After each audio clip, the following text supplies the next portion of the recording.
Oh no, please. It's public and it doesn't work well.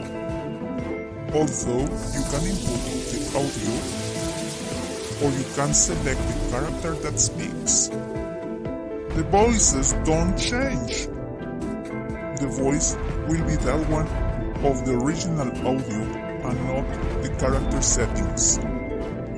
In that case, it's better to record each character voice. This only helps people who have the audio before creating the video.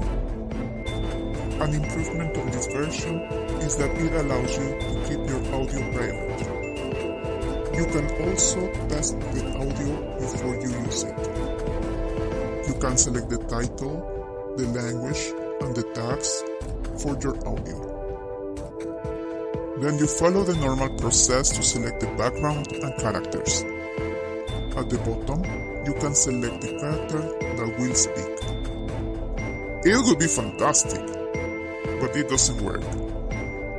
As you can hear during this video, the background music is too loud, and it is all played from the frame 1. That's why I think that an audio console would be more useful. Thank you, Lalli. During the testing, I didn't find issues flipping props.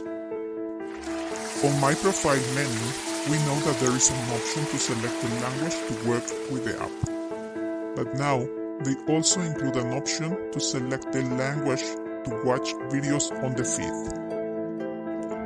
You can select as many as you want. That's it for now. Thank you for subscribing, and thank you for watching.